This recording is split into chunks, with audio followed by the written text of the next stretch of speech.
Good morning बेटा, welcome back to the online class of SS. हम अपना chapter 15 read करें वाटर। आज हम पढ़ेंगे ओशन करंट्स या फिर महासागरीय जलधाराएं। ये क्या होती है? स्ट्रीम्स ऑफ वाटर होती हैं flowing constantly on the ocean surface in definite direction.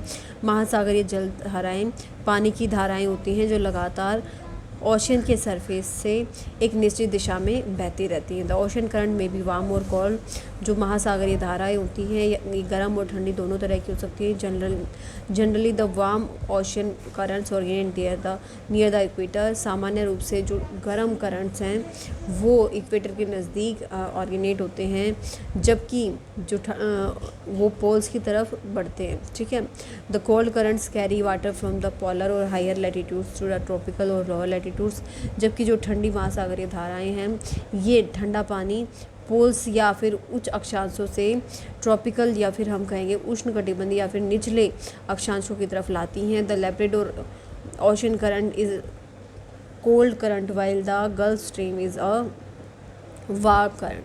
जो लैब्राडोर ओशन करंट है ये एक ठंडा करंट है, जबकि गल्फ स्ट्रीम एक गर्म करंट है। कोज देखिए बेटा, इसके कारण क्या ओशन करंट्स के ओशन वाटर में वेरिएशन, तापमान में बदलाव होना, रोटेशन ऑफ द अर्थ की रोटेशन के कारण, डेंसिटी एंड सैलिनिटी, डेंसिटी मतलब पानी का घनत्व और लवणता या फिर जो नमक का कंटेंट है वो भी डिपेंड करता है। प्रिवेलिंग विंड्स के कारण भी, and shape of the land, जो ज़मीन है या फिर अर्थ है उसकी शेप के कारण ओशन करंट्स फॉर्म होते हैं। इफेक्ट्स ऑफ ओशन करंट्स के प्रभाव क्या होते हैं? Ocean currents have great influence on the climate and economic activities of the coastal regions. जो ओशन करंट्स हैं उनका तटवर्ती इलाकों के जलवायु और आर्थिक क्रियाओं पर बहुत प्रभाव पड़ता है। ओशन करंट्स का जो तटवर्ती इलाके हैं उनके जलवायु और आर्थिक क्रियाओं पर बहुत प्रभाव पड़ता है। टेम्परेचर ऑफ अ प्लेस, किसी भी जगह एक जगह का तापमान। Warm ocean currents raise the temperature of coast along which they flow, while cold ocean currents lower the temperature. जो गर्म धाराएं हैं ये जहाँ पर ये बहती हैं उनके तटवर्ती क्षेत्रों का तापमान बढ़ा देती हैं, जबकि जो कोल्ड ओशन करंट्स हैं वो तटवर्ती क्षेत्रों का जो भी तापमान है उसको कम कर देते हैं। फॉर एग्ज़ाम्पल के लिए जो नॉर्थ अटलांटिक ड्रिफ्ट है, जो ये एक ओशन करंट है, ये क्या करता है? Keeps the coast of Norway के तट को क्या रखता है? गर्म रखता है। और ice free even in the winter में भी यहाँ पर आइस नहीं जमा हो पाती है। जबकि दूसरी तरफ न्यू फाउंडलैंड जो कोस्ट है, ये नॉर्थ अमेरिका में न्यू फाउंडलैंड जो कोस्ट है लोकेटेड एट लोअर लैटिट्यूड्स, जो थोड़े निचले लैटिट्यूड्स पे स्थित है, इज़ आइस बाउंड, ये जमा रहता for about 8 to 9 months in a year, एक साल में 8 से 9 महीने तक, under the influence of cold Labrador current. ये जो कोल्ड लैब्राडोर करंट है जो कि पोल्स से नीचे की तरफ आ रहा है, इसके कारण ये जमा रहता है। ठीक है। ये कुछ करंट्स दे रखे हैं। इक्वेटर से ये देखेंगे तो आप ऊपर की तरफ जा रहे हैं, ये गल्फ स्ट्रीम करंट है। ये नॉर्थ इक्वेटोरियल करंट है। फिर कुरोशियो करंट है, दोनों ही गर्म करंट है। जो रेड कलर से करंट्स दिखा रखे हैं ये हैं गर्म धाराएं हैं, जबकि जो ब्लू हैं ये हमारी ठंडी धाराएं हैं, कोल्ड करंट्स हैं, जो कि ऊपर से पोलर रीजन से नीचे की तरफ आ रहे हैं। नेक्स्ट है बेटा, determine the amount of rainfall.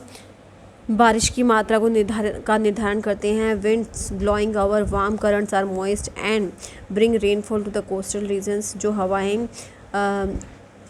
गर्म धाराओं के ऊपर से बहती हैं वो उनमें नमी होती है और वो तटवर्ती इलाकों में बारिश लाती हैं, क्योंकि यहाँ से जब ये गर्म पानी के ऊपर से बहती है तो बहुत सारा इवेपोरेशन होता है, बहुत सारे जो वाटर वेपर्स है साथ में कैरी करके लाते हैं। Winds blowing over cold currents, जो ठंडे करंट्स के ऊपर से हवाएं बहती हैं वो ड्राई होती हैं और ठंडी होती हैं और अपने साथ बहुत ही ना के बराबर मॉइस्चर लाते हैं। Western coast of Europe and the eastern coast of USA, Europe का पश्चिमी तट और यूएसए का पूर्वी तट से rainfall due to the North Atlantic Drift. इनको नॉर्थ अटलांटिक ड्रिफ्ट और गल्फ स्ट्रीम के द्वारा बारिश होती है, मिलती है काफ़ी मात्रा में। दूसरी तरफ जो अटाकामा डेजर्ट है साउथ अमेरिका में एंड नामीबिक डेजर्ट है, ये कोल्ड करंट्स के इन्फ्लुएंस में प्रभाव क्षेत्र में स्थित हैं, इसलिए यहाँ पर बारिश नहीं हो पाती है। आइडल कंडीशंस फॉर फिशिंग, मछली पकड़ने के लिए आदर्श दशाएं या अच्छी स्थिति। इन प्लेस वो जगह है जहाँ पर वार्म एंड कोल्ड करंट्स में ठंडे और गर्म धाराएं मिलती हैं। Tiny organisms called planktons are found in abundance, छोटे छोटे जीव पाए जाते हैं जिनको प्लैंक्टन्स या पलवक कहते हैं, प्रचुर मात्रा में पाए जाते हैं। They are an excellent source of food for fish, और जो प्लैंक्टन्स होते हैं वो मछलियों का बहुत ही अच्छा खाना होते हैं, इसलिए इनको खाने के लिए यहाँ पर ज़्यादा मात्रा में फ़िश आती हैं। और these regions are rich fishing grounds, और ये फ़िशिंग के लिए बहुत ही अच्छे होते हैं। Some of the richest fishing areas of the world are near the Newfoundland coast. कुछ सबसे अच्छे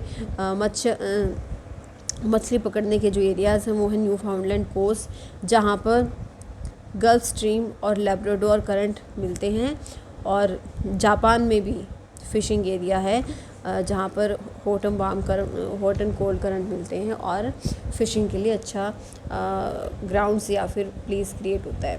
ठीक है बेटा, चैप्टर कंप्लीट हो गया है, पढ़ें इसको, डाउट्स को डाउट सेशन में क्लियर करें। Keep studying and have a nice day.